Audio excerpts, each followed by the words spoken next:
Good morning, everybody. Welcome back to the channel. So today's topic, after 55,000 miles, what are the most important things to know and or to do with the Model 3? In my time owning this car, I found that there are a few things that are super critical.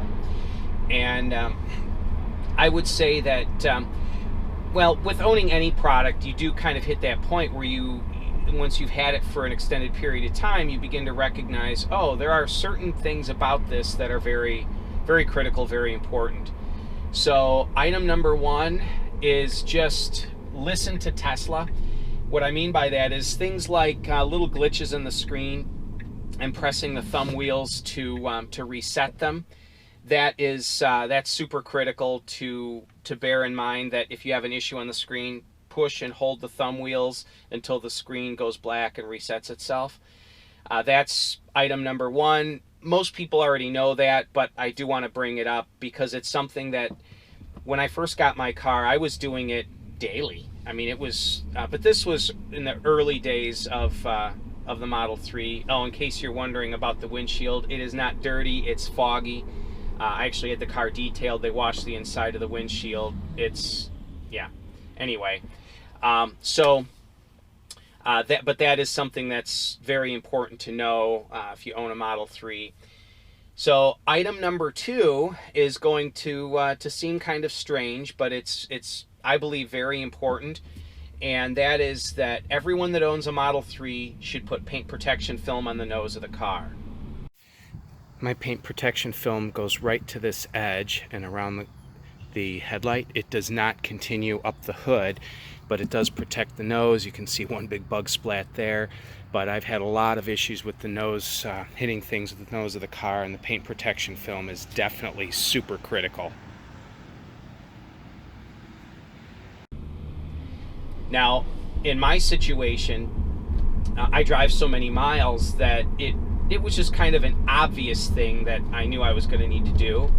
But for a lot of people, they may not realize it's an issue. And it's not that the nose of the Model 3 somehow or another collects more bugs or scratches or road debris or whatever than any other car. It's the fact that most cars have such a stylized nose that you don't see it.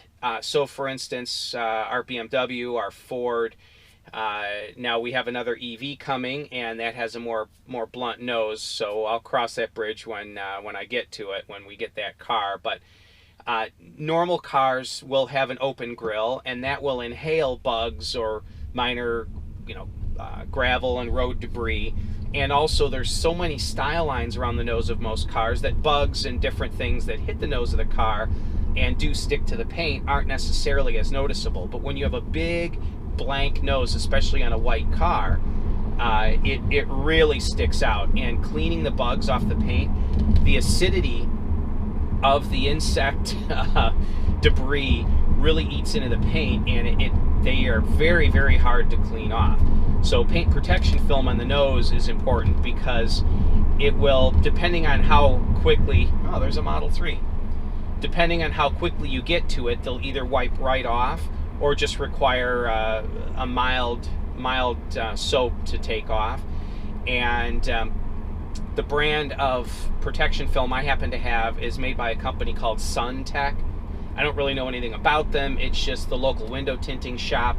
Carl's Window Tinting, that tinted my windows, also did the paint protection film on the nose of the car. He's actually done it twice because I was parked at one point and somebody backed into the nose of the car, so they had to fix the nose, paint it, and that meant that it had to be protection filmed a second time. And it is, at least in the case of SunTech, it's a die cut large sticker that is then applied. So the installer isn't running a razor blade all over the car to cut the edges off. It's a die cut piece that he just heats and installs. I paid $550 for mine, which was actually pretty reasonable. Most people want $900 or higher to do it. The first couple places I called charged or quoted $1,500, and that was just insane. So $550 was very reasonable. I went ahead and had it done, and if I didn't have the protection film on the nose of my car, the paint would be badly damaged by now. I've even hit some pretty major items. I hit a traffic cone at one point going 50 miles an hour, and there was no damage to the nose of the car at all. The ironically, the protection film is a self-healing polymer that when you scratch it, the molecules kind of pull back in and fill in that scratch. So even if you do scratch the nose of the car, as long as you haven't cut through the protection film, it will heal up and cover over that scratch for you. So again, I hit a traffic cone. Long story on that, but I was in autopilot, and cars ahead of me swerved around this cone, and my car hit the cone at 50 miles an hour, and it kind of tumbled under the car. No issues. I've had some pretty large rocks hit the nose of the car, and it's protected it. So anyway, can't say enough good about paint protection film. So I would say item number 3 is charging habits. Now, I don't want to open this can of worms. I've got, well, probably 4 or 5 videos on my channel. In fact, I just uploaded one a couple days ago regarding charging. You guys can please read up on this on your own time. I don't want to get into a big discussion, but I implement the 80-20 rule, which is I charge to 80% and I don't discharge below 20% for daily driving. Unless I go on a trip, then I'll charge higher. If I do need to charge higher, I charge higher right before I leave. Like today, I charged it at 80%. Last night I got up, it was at 80%. I knew I didn't need to leave for a little over an hour, so I told it to go up to 90% because I knew I was going to need a little bit of extra range. And peaking the charge right before you leave is best. You just don't want it to sit at a high charge or at a low charge for long. You can discharge it farther than 20% and charge it higher than 80% as long as you don't stay there. So this morning I got up, it was at 80%, and it's currently at 88%. I went ahead and peaked it at 90% before I left. So that's a good rule if you're going to own the car. Stay between 20 and 80%. Also, if you barely drive the car, if you're only going to drive it 20 or 30 miles a day, there's no reason even to take it up to 80% if you don't have to. I always tell people stay right at the middle point of the charge for day-to-day driving. It's not ultra hypercritical. It's just something that's good for the health and overall longevity of the battery. So you can do more reading up on your own on that online if you'd like. So those are the 3 major things about owning the Model 3. I would say a couple other things would be after 55,000 miles, keep the tires at a relatively high pressure, PSI. Personally, I like my tires to be right up at 50 PSI. Now you have to make sure that you have tires that are rated for this, but Tesla tires are. But if you have aftermarket tires, make sure you can inflate them to 50 PSI. I want to know that my tires will be right up at 50 PSI when they're warm. So for instance, today I got up, it was in the 50s out, my tires are 44 PSI. But on an 80-degree day when I'm then driving and the tires warm up to say 90 degrees Fahrenheit, they will be right at 50 PSI each. So higher pressure in the tires will give you better range. And if you're using eco tires, it's actually better on the tread, for the tread life. And trust me, I know, I've driven 50,000 miles a year, pretty much all the years I've been driving. I've always had jobs that required driving throughout the day. So one little side item though, when you inflate your tires to a high PSI, the ride of the car does become a little bit more rough. So you feel more road,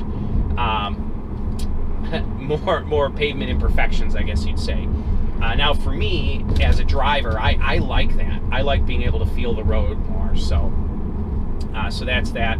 I would say probably the last, I don't know if I'd call it critical, but the last important thing to know that I can communicate to you after 55,000 miles is that you can trust this car. You can trust this car.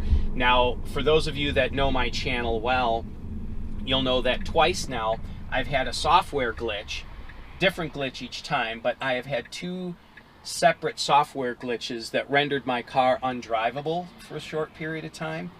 And one of which just required me pressing the thumb wheels, resetting the car, and walking away from it to let the computers fully reset, and then the problem went away. And second time, it was a failed software update for the version 32 software that I'm on right now. A few weeks back, my car didn't download the software update properly, and though the car would move, the power, well, a bunch of things didn't work. I couldn't even open my glove door, but the main thing is that the power steering wouldn't work. In fact, it was fighting me, so I could just barely steer the car with all my might.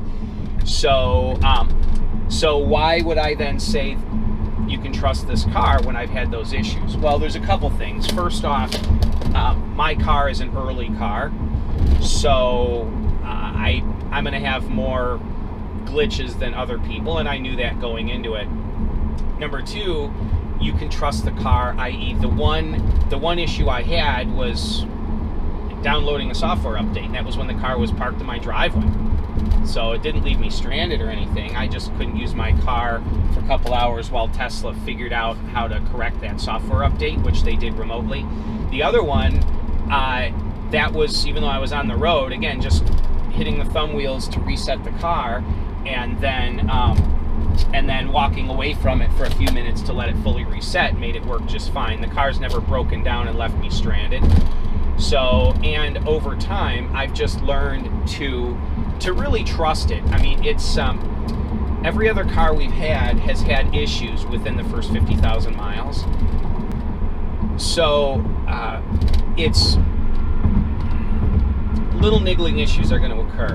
But again, I have a very early car in the low 9,000s VIN number. I know there's people, Mark Benton, who watches my channel, has his own YouTube channel, had VIN number 82, so he's a lot lower than me, or his previous car was. So I know there's lower VINs than I have, but I'm a relatively low VIN, and but in 55,000 miles, I've learned you can trust this car. So I guess that's pretty much it. There are a lot of other small thoughts that I have regarding this, but those are the 5 major things. So anyway, thanks for watching this video. As always, I really appreciate you guys. The channel is reached a point now where it is it's no longer just a tiny little hobby. It's now becoming a portion of our budget. It's also become almost a lifestyle. It's just kind of part of my life to have my channel. Every week I have at least one person come up to me, whether it be in my normal circle of friends, and ask me about one of my videos, or somebody that I've never met that watches the channel. And it's sort of interesting, to say the least. I recently, when I called Tesla, the tech that I talked to knew who I was, and, you know, you're that tech forum guy, I watch your channel, and that was kind of fascinating. And I don't know that I would ever want to be a well-known celebrity, but it's kind of cool that this dinky little channel is becoming something a little bit more than just an afternoon hobby that I get, you know, 20 views off of a video. So and you guys are the ones that have provided that, and I appreciate that. And what I've basically been doing is taking all the money that the channel brings in and pouring it right back into the channel. So I really don't make any money off of this. I do and I don't. All the money that it makes, I pour right back in. So the next thing is getting all the screen mounts in stock. The machinist has been test cutting parts and making corrections. I was supposed to go down there last week, but he had a DXF file conversion issue and was on the phone with Herco, the manufacturer, to get that corrected. That's supposedly all corrected, so now we're trying to figure out what day this week for me to make the 5-hour trip 311 miles away, just outside of St. Louis, to actually get the production rolling. And so I'm excited about that. I do have that white leather and black Alcantara steering wheel that I have made, and I initially listed it for sale for $875. It cost me $750 to have made, so that's what I'm going to sell it for. I don't need to make a profit on that wheel. I just want to provide you guys with cool stuff. I'm trying to get the upholsterer into the groove of doing more wheels so I can get them at a better price, and therefore you know, provide steering wheels to you guys at a better price while making a few bucks. So if you guys have an interest in that steering wheel, by all means let me know, and I will I'll go ahead and sell it to you for $750. Here's a little view of that wheel.